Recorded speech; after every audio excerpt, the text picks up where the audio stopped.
तो मैं पुनः एक बार निवेदन करूंगा मेरे सभी सम्मानित किसान साथियों से कि वो अपना रजिस्ट्रेशन यानी कि पंजीकरण जरूर करवाएं।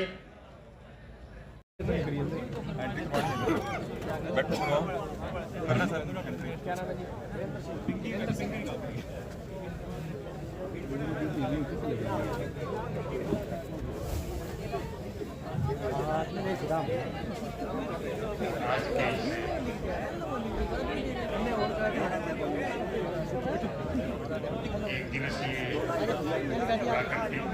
पुरानी जिला स्तरीय कार्यक्रम है। इसमें आए हुए सभी बहुत ही सम्मानित किसान साथियों का कृषि विभाग की तरफ से हार्दिक अभिनंदन और स्वागत है।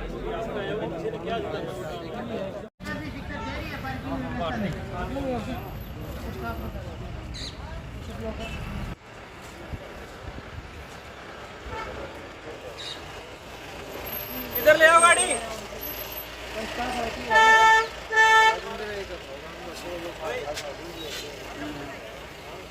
राजेंद्र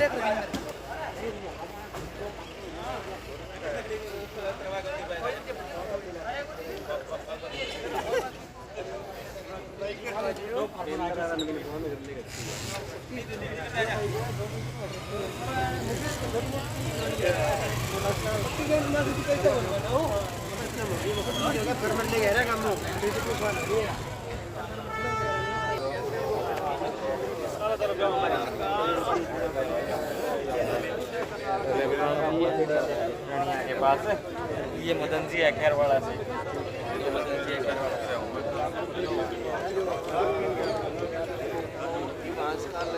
ठीक है।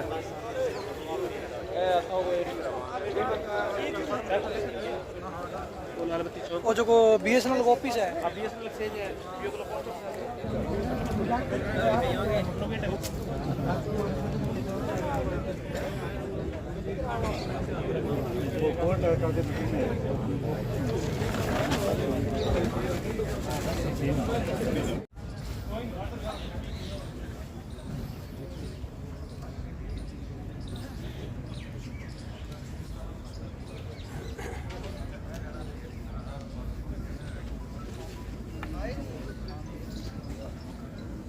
इधर से बैठे हो।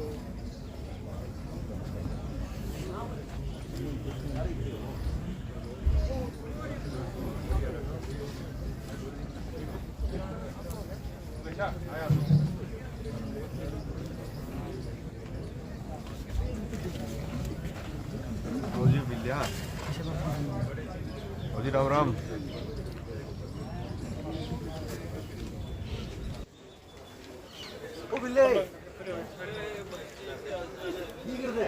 पंजीकरण कराओ आप। क्या हो जन्म दिया कोई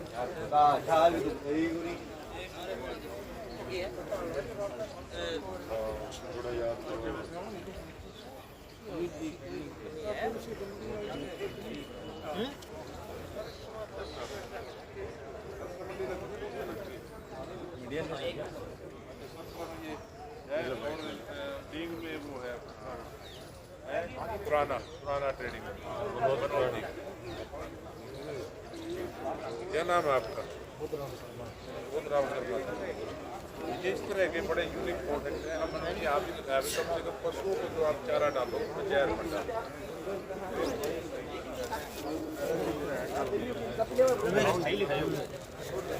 नंबर 7819 सर फोन नंबर दिखा दीजिए।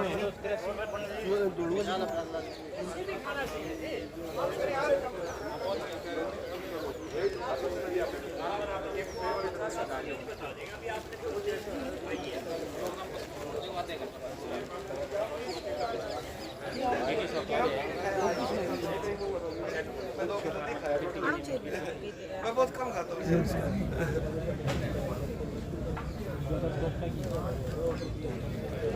बीओ सब तो जानना बात है।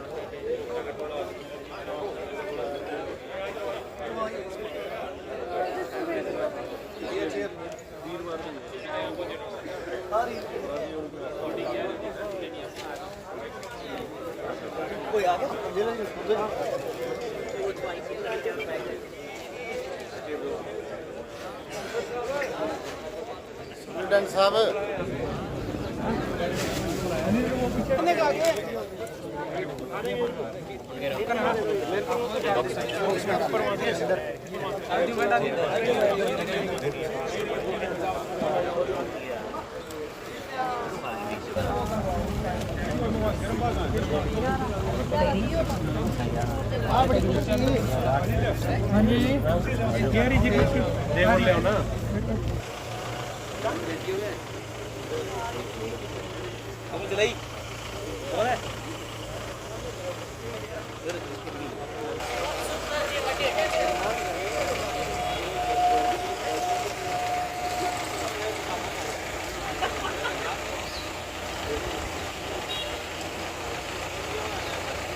दिवसीय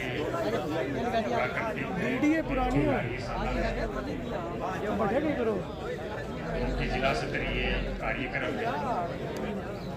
इसमें आए हुए सभी बहुत ही सम्मानित किसान साथियों का कृषि विभाग की तरफ से हार्दिक अभिनंदन और स्वागत है। मैं दावे के साथ कह सकता हूँ कि बहुत सारी नई बातें होंगी जिनसे आपको खेती और खेती के काम में बहुत फायदा पहुंचेगा। उनकी वो जो मुख्य बात है वो आप नोट कर ले, उसमें वो काम आएगी, क्योंकि सब जानते हैं कि जब यहाँ हम बैठ के सुन रहे होते हैं ये लग रहा होता है क्या मुझे याद रहेगा, लेकिन जब खेत में वही समस्या सामने जब आती है दिमाग में फिर यही सवाल आता है क्या करें। ऐसे में आपकी ये जो लिखी हुई बातें हैं, हाँ जी शर्मा जी जोड़ा मिल गया क्या? अगर फिर भी इसी तरह से ये आओ जी यूरिया का छिड़काव करें ताकि नाइट्रोजन की कमी पूरी की जा सके और उस पीलेपन से निदान पाया जा सके।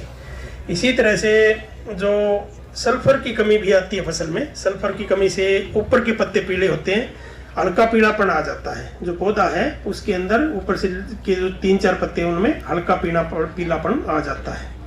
उसके लिए हम जो सिंगल सुपर फास्फेट, अगर आपने डीएपी की जगह उसका प्रयोग किया, क्योंकि आजकल डीएपी कहीं कहीं बीच में अब की बार तो ठीक रहा सीजन, कोई दिक्कत नहीं आई, पर आप अगर सिंगल सुपर फास्फेट का भी प्रयोग करते हैं उसके अंदर, तो जो सल्फर नाम का जो पोषक तत्व है उसकी पूर्ति की जा सकती है। अन्यथा आप 2-4 बैग जिप्सम के भी खेत के अंदर डाल सकते हैं, उसमें भी आपके सल्फर की पूर्ति हो जाती है। जो सूक्ष्म तत्व है उसमें जिंक, कॉपर, आयरन, मैग्नीज, ये 4 सूक्ष्म तत्व है जिनकी खेत में सामान्यतः से कमी मिलती है। जिंक की कमी से दूसरे या तीसरे पत्ते हैं उसके ऊपर जैसे अपने कपड़े पे चाय गिर जाती है, एक मटमैला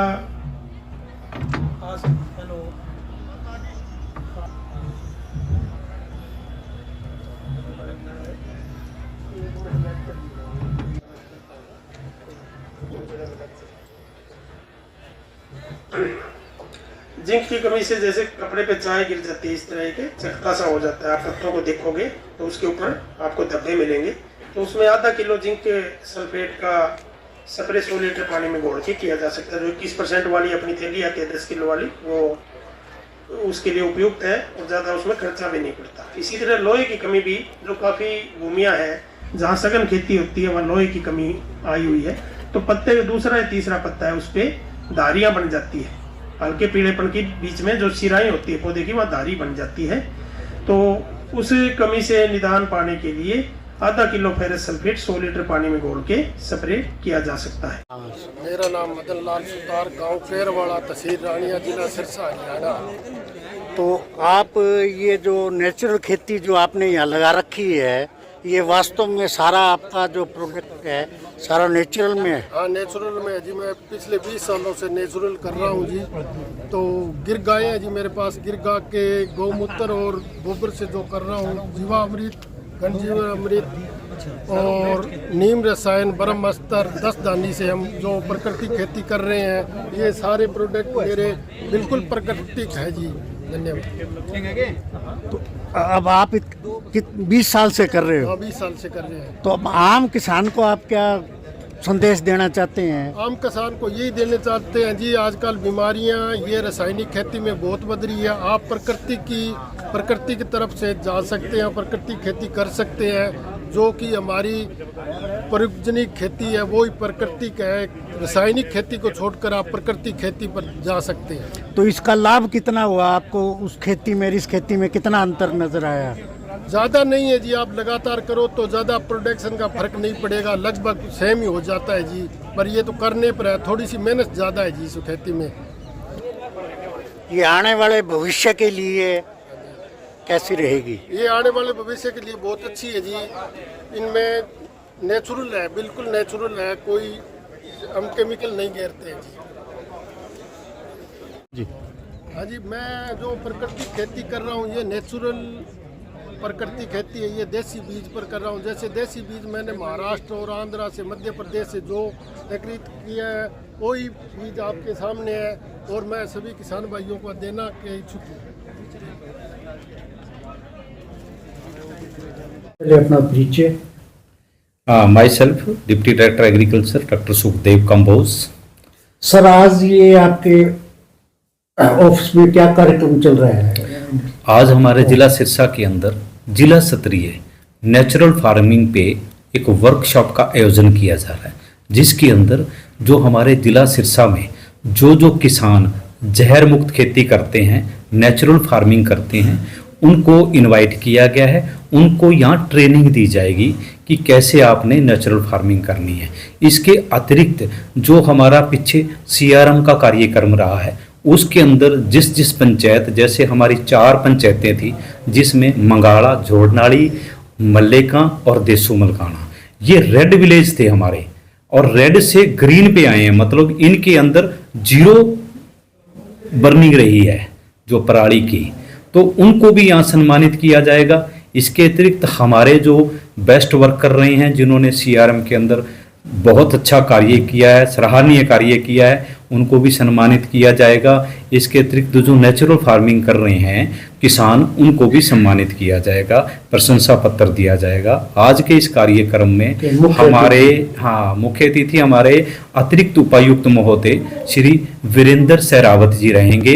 इसके अतिरिक्त यहाँ आपने देखा होगा कि अलग अलग प्रदर्शनी लग रही है। प्रदर्शनी में भी हमने ज़्यादातर नेचुरल फार्मिंग और बायो फर्टिलाइजर, जो सिटी कंपोस्ट, वर्मिंग कंपोस्ट, यो कंपोस्ट खाद या बायो फर्टिलाइजर तैयार करती हैं कंपनियां, उनकी प्रदर्शनी लगी हुई है। इसके अतिरिक्त स्प्रिंकलर और ड्रिप इरिगेशन, जो टपका सिंचाई विधि है और फुहारा सिंचाई विधि है, उसकी भी प्रदर्शनी लगा रखी है। इसके अतिरिक्त जो CRM के अंदर हमारे सुपर सीडर, बेलर और हेरैक और इम्प्लीमेंट हैं, उसकी भी प्रदर्शनी लगाई जा रही है, ताकि सभी किसानों को प्रसारित किया जा सके कि क्या क्या विभागीय की स्कीम है और किसके अंदर अनुदान दिया जाए। आप किसानों को फिर क्या अपील कर रहे हैं? मेरी किसानों से अपील ये है कि जिस हिसाब से ये जो मिशन मोड पे नेचुरल फार्मिंग की मुहिम चलाई जा रही है, इसके साथ जुड़ें, क्योंकि जहर मुक्त खेती करें। अगर हम नस्लें तभी बचेंगी जब हमारी फसलें बचेंगी, फसलें तभी बचेंगी जब हम नेचुरल फार्मिंग और ऑर्गेनिक पे आएंगे। क्योंकि जहर, हर खदान के अंदर जहर ज़्यादा आ रहा है, और वो जहर कहीं ना कहीं हमारी बॉडी को, हमारी सेहत के लिए बहुत खतरनाक है। और इस चीज़ की कई जगह यहाँ पुष्टि भी हुई है कि काफ़ी सब्जियाँ जो हमारी, जिसके अंदर रेजिडू रह जाता है, हमारे लिए हानिकारक हैं। तो आज के टाइम, आज की मांग को देखते हुए हर किसानों से अपील है कि अपने लिए 1-1 एकड़ ऐसा तैयार करें जिसके अंदर कोई भी जहर, केमिकल या इंसेक्टिसाइड ना छिड़क के प्राकृतिक खेती करें, नेचुरल फार्मिंग करें और वो अपने लिए करें, खुद अच्छा खाएं और अपनी सेहत बचाएं।